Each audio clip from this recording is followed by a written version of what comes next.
Dreamers, and welcome back to Imagine with Royce. Today we are going to be discussing how Disney Imagineers design attractions.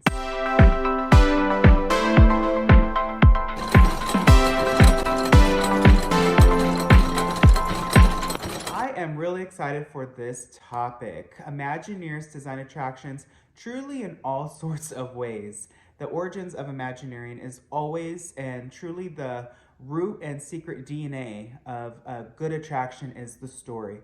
Where are you? What are you trying to tell? And there are so many ways to design an attraction, but you always have to hit the 5 points, right? The 5 senses. Touch on all of them if you can. What do people see? What do people feel? What do people hear? And taste if they possibly can. So if you think about the origins of Disneyland, and let's just go, for example, to the Jungle Cruise. Think about all the senses that are in that attraction. You smell all of the different types of plants. And it's interesting how plants can take you back to a time or place. You see so many different things. You feel it, right? The mist.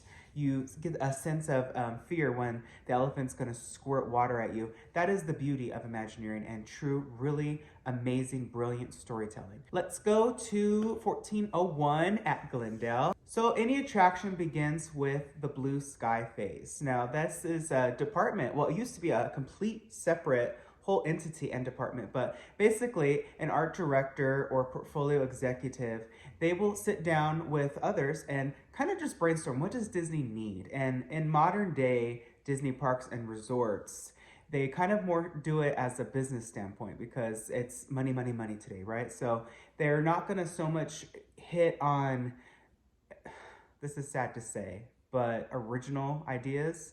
They're gonna go off of what sells, what can we make merchandise off of. That is the new storytelling DNA of Imagineering. It used to be, well, hey, I was driving in my car and I had an idea, or I was in a car wash and I had an idea. Those days are long gone. Every now and then you could sprinkle in ideas. So everything that you see announced at D23 is things that you've seen on TV, which is wonderful. That's not new. Disney parks and resorts have done that for decades. Even opening day attractions. Walt put in Snow White's Scary Adventures. He put in Peter Pan's Flight. He loved those films and he really wanted people to experience it as the main character. So it's not really necessarily new, but there was a really long period of time where Imagineering took a step back from that and designed original concepts. The Tiki Room, Pirates of the Caribbean, the Haunted Mansion, Small World, the Matterhorn, the list can go on and on. And aren't those your favorites? I think that Disney really needs to get back to, okay, I understand that it's easier to just grab something that people know and already love, but wouldn't it be amazing if we make something new and perhaps in, I don't know, 3-5 years, it just becomes as iconic as a film, because no feature film is guaranteed successful. And I think Disney has realized that in, I don't know, the last decade, right? They've had some flops, but you've also had some successes, and you can never execute anything fully knowing how it's going to be perceived. You just have to do your best. And that goes to keeping talent at Imagineering that will truly be the type of Tony Baxter's or Marty Sklar's or Rolly Crumps, the ones that think out of the box and differently. So after the blue sky phase is kind of done and they narrow it down to what they're gonna do, like say a dark ride, then it goes into concept design. So concept designers will kind of just sit with their art director, they'll do some sketches, and then they'll, today digitally, make a execution not only of if it's a land, but the ride layout itself. And then after that, it goes into the model shop and they build a model of the attraction. And this is not new either. Imagineering has always done this, and this is the key to the succession, because you don't have to wait till the ride is built to see what the guests are going to be seeing. You can see it already in model form, and that is just a brilliant and really amazing technique if you think about it. And then it's painted, they'll work on the facade, and then it goes into animatronics. So figure finishers will then sculpt or design an animatronic for the attractions. Show set designers, prop makers, and of course architects are kind of all going to be involved at this point as well to really get a feel of the time, place, and then of course even songwriters and musicians are going to jump in as well to really execute an attraction. So as you can see, there's a lot of hands on deck, and that's why there are producers and assistants to really make sure everything flows really well. And it's really interesting today because you think about Disneyland was built in 1 year. Today, it takes 4 to 5 years to build one attraction, not a park, an attraction. So I know it can be done faster, and there were times where I would see, like, for instance, I remember being in the model shop when the Rivers of America model was in there for the redo, when they were shortening Rivers of America and expanding for, of course, Star Wars Land.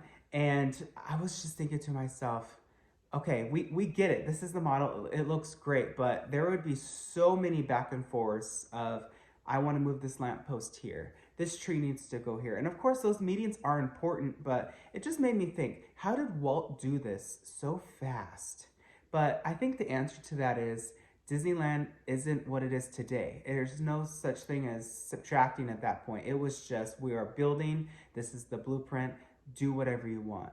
Now I'm gonna say the weight is a little bit heavier on art directors because Disney is known for its amazing theme parks and its immersive lands and its storytelling and attractions, and even its shows as of late. So definitely that is why things take a little bit longer today. And then it goes into construction management once it's kind of finally being built and, you know, the land breaking ceremonies are done at the actual parks and resorts. And there are so many other people that are involved. There's finance, so you have to have something budgeted and approved so that it's funded. There's, of course, SQS, so they'll kind of do documentation. So there's people that document it along the way so that it's given to the maintenance at the park so that when production is done with it, the parks and resorts can take care of it and nurture it for the longevity of its existence. And then, of course, there's the ever important audio. Audio does so much for an attraction. I think that it's also, you know, right up there with the five senses. It's so imperative to get that correct. Not only the level of volume, but if it is its own original song, to get that right as well. How do you feel about the finale song in Tiana's Bayou Adventure? Either you don't like it or you like it, right? But that is just an example of the importance of audio. And then, of course, rock work's involved and landscaping. So there's landscaped architects. There's so much that goes into making an attraction what it is. I do miss the days where Imagineering had the blue sky cellar at Disney's California Adventure, where you got to actually see the model once it got to that point. And there are multiple models made, some bigger, some smaller. There's some models released of the Tree of Life and Expedition Everest where you can truly see the scale of the models and how they've changed. And it's just a really neat way, or it was, to see what was coming to your parks. And I do wish that they would not only bring that back, but expand on that and have Imagineer Station in there to answer your questions and to kind of pick their brains, if you will, because people pick my brain all the time on what do you think this is, and I love it. And I think it would have been a really good experience to continue.